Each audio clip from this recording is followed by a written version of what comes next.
Müəllim, bax, ümumiyyətlə bir sahibkar kimi qoyunçuluqla məşğulsunuz da. Sizin fəaliyyətinizə hansı belə deyək, qurumlar, hansı səbəblər mane olur ki, bax bu təsərrüfatı daha da genişləndirə bilmirsiniz? O ümumiyyətlə baxanda haqsızlıq eləmək lazım deyil. Elə bir maneçilik eləyən yoxdur, amma kömək eləyən də yoxdur. Bilirsiniz, elə bir bu kənd təsərrüfatı buraxılıb öz başına. Kim nətər başını saxladı. Nə burada maraq yoxdur, nə də buna bir qayğı göstərən də yoxdur. Maneçilik eləyən də yoxdur. Yəni, maneçilik elə eləyirlər ki, məsələn, Respublikada qoyun, mal var, Allah bərəkət versin, artıb. Ancaq mən baş açmıram. Deyindim, mən bunu durub kimisə şərriyə bilmərəm, amma fakt belədir. Gedirlər məsələn, Gürcüstandan, Rusiya tərəfdən, Dağıstandan küllü miqdarda orada ucuz mal getirirlər. Xəlvəti yollarla çıxarırlar bazara. Mən bilsəm ki, bu malın gəlib orada gedməyinə cəmaata xeyirdir. Məsələn, ət düşüb 3 manata, 5 manata. Yox.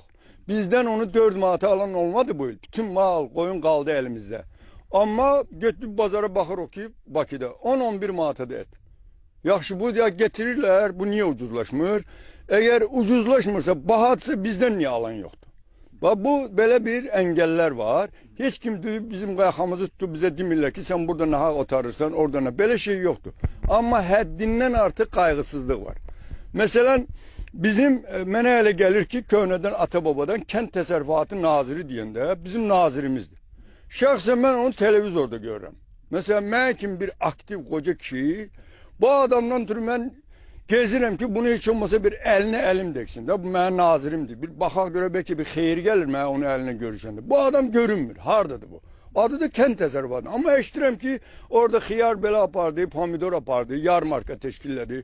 Balam, şəhərin özünün meri var, özlərinin rayonların icra başçılar var. Getsin, zəhmət çəksin, bazar yaratsınlar. Kənd təsərrüfatı naziri bazar yaratan da öyle. O əkin əkəndir, heyvana qulluq eləyən insandır. O da görünmür.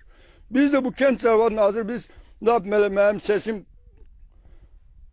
prezidentimizə çatsa lap yaxşı olar. O nazir vəbşi lazım deyil. O nazirdənsə hər rayonda 10 dənə fermer birliği kimi bir balaca bir qurum yaratsın ictimai birlik əsasında.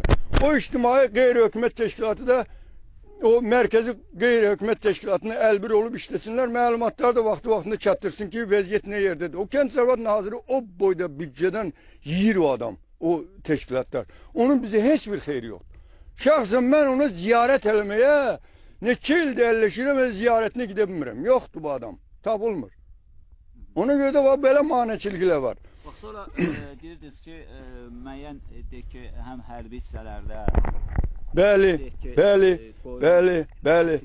Bizim, hərbidə olan bütün əskərlər, zabitlər, onlar hamısı bizim balalarımızdır. Onlar da bizim süfrəmizdə yiyib, içib, böyüyüblər, 18 yaşa çatıb, gediblər hərbiyə. Bunlar indi hərbiyə gedən ki, bunlar iştahlar değişilib. Nə olub? Bunlar niyə xaricdən gələn ət yiyir, balıq yiyir, kalbasa yiyir? Bu bizim ətimiz, bu sütümüz, pendirimiz, meyvemiz burada tökülüb qalıb.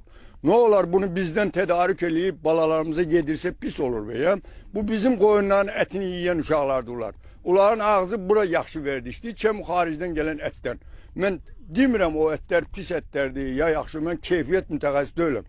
Amma bu uşaqlar bizim ətləri yiyib gedibsə oraya, elə indi də bizim ətləri yesin də, olan mədələri bu ətlərə uyğundur, bu sütlərə uyğundur, bu qatığa uyğundur. Nətər olur gedir xaricdən getirir. Mən qoyun kesirəm, dərilər tökülür qalır, yeri güzü bütün körrəyir sahəni. Çünki ona alan yoxdur. Bu dərini tədarük eləyib, bu əskər üçün ayaqqabı da tikmək olar, kurtka da tikmək olar. Görün o gün prezidentimiz deyəndə mən xəcalət çəkdim. Deyir, getirdilər ayaqqabını qoydular, gör necə Azərbaycan. Azərbaycanda ayaqqabı da var, hər şey var. Amma Azərbaycanda onu yönəltən məmur yoxdur. Bunları prezident eləməli deyil ki.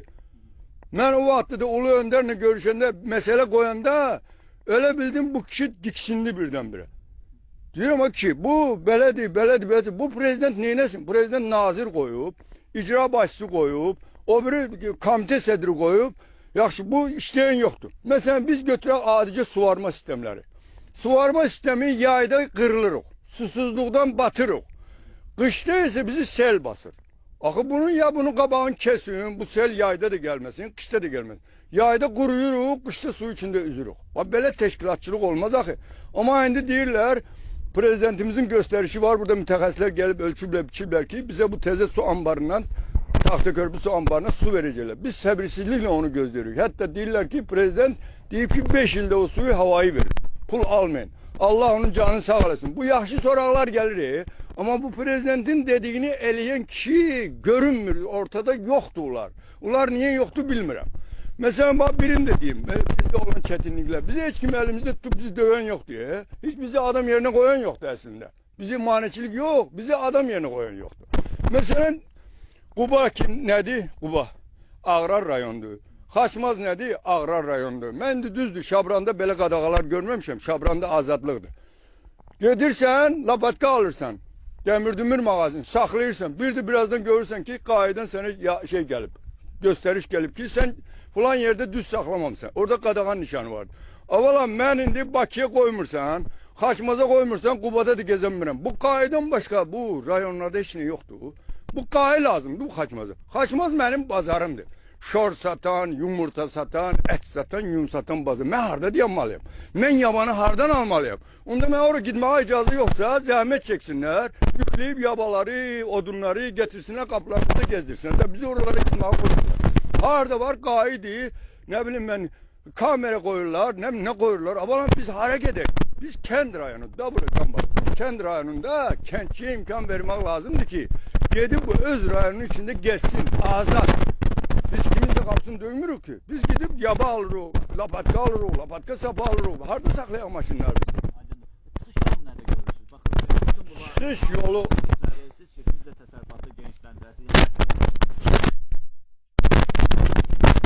Ulu Önder'in dövründe nece yaşamışıq, qaytarsın bizi hele o yere koysun. O Ulu Önder Heydər Əliyev nece onun dövründe biz yaşıyorduk, kardeş bizi hele şeyler yok görmemişik. Biz gidirdik Xaçmaza, yemimizi de alırdık bazarda, etimizi de satırdık. Biz qayıt düşüp bizim dalınca hiç vakit kaçmayıp. İndi qayılar bize imkan vermir. Rayona girirsen orada qayı, burada qayı, orada diyanma burada. Abalam da şehre diyak ki merkezimizde orada temizlik olmalıdır, selika olmalıdır, institutlarımız oradadır, büyüklerimiz orada. Onu başa düştük. Bakın ben indi Xaçmaza da Qubaya da girip çıkabilmeyenden sonra bu qayı elinden biz hara gidelim. Biz hele cerme ödemeli. Biz ne alırız ki? 160 manat pensiya alır ama onda neçedir protokolü ben vereyim. Böyle şeyleri aradan kaldırmak lazım. Ayıptır böyle şeyler. Digər təkliflər nəyə görürsünüz? Məsələn, ümumiyyətlə bu sahənin inkişafı. Bu sahanın inkişafı için ben size diyeyim. Azdan çoktan bunun geçmişte bir de tedarik vardı. Devlet tedariki vardı. Bu tedarikler alakadar organlardan Allah prezidentin canını sağ olasın. O da danışında ben yüreğim ağrıyor. Ki bu kişi bula değil, bula eleyen yoktu. Bu tedarik teşkilatları yaratsınlar. Mesela ordu için, kapalı teşkilatlar için, kocalar ev için, bahçeler için, hastaneler için biz oraya zakaz versinler bize ki mesela desin ki ayıldırım. Senden ilde 2 ton et götüreceğim, mal eti. Sen bunu tedarik öyle yüksek ki. Ben de tedarik öyleyim satım ona. İndi bu dere beyliydi. Kim ardın mal getirir çıkarır pazarda satır. Benim malım kalır burada. Benim diyenden kentçinin malı kalır. Düşün kapı gezin de kentçiler acından ölür burada. Çünkü onun malını alan yoktu. Hamı gelir daşır getirir Rusiyetten, Gürcistan'dan. Ben Gürcistan'a gitmişim. Bir tane balaca maşın getirir.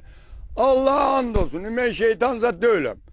O mala paran da adım bana dedi taksi şoförü. Kim aparır? Tamojundan ne ter keçirirler, nece keçirirler. Hamısı getirir orada satır. Benim malımı alacak.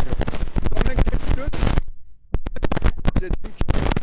kentçilerle danışanda şehirde kentçiye diyorum ki yumurtanın kıymeti ucuzlaşıp diyen kimi şadlığına öyle el çalırlar. Demeli siz təsəvvürün bu kentçi değil. Nabrut kentçi yumurtanın kıymeti aşağı düşende şahsı eylemelidir. Şahsı eylemelidir ki malım ucuzlaştı. Ama bizim kentçiler şadlar. Demek kentçi kalmıyor değil bizde. Biz ancak kentçileri elde saklıyoruz. Yardım verir onlara, sosyal yardım. Sosyal yardımı pulunu verir. Akşam sosyal yardım gider oturup pivəxanada içib içir gelir arvadı döyür, uşağı döyür. Ona göre de kentçiye sosyal yardımı nəqd vermek lazım değil. Ölçüp biçime kasıb ayladı. Bu yıl buna Selim Müslümov ne kadar pul verecek bir ilde? 2000 manat. 2000 manatlı 2 tane, 3 tane, 4 tane inek versinler. Desin ki inekler benimdi, sütü de senindi, balası da senindi. 5 yıldan sonra ineği sana vereceğim. Ama öldürsen kasten, mahvolursan, satsan cermesini vereceğiz. Abi biz bunlara göre gelmişik kardeş. Böyle sosyal yardım verme çağırıp her kençi 100 manat 50 manat vermanla o kençini o piyanska eləyir. Sonra da biraz yardım gec veren mi çıkır mitinge. Ki bu arak gec aldım, çakır gec aldım. Bu böyle olmaz. İnek vermek lazım. İneğin sütünü emsin. Çakır içmek lazım değil. Arak içmek lazım değil. Süt içmek lazım. Süt. Süt içmek için de kençi inek vermek lazım. Ne kadar pul verip onu piyanlamak lazım değil.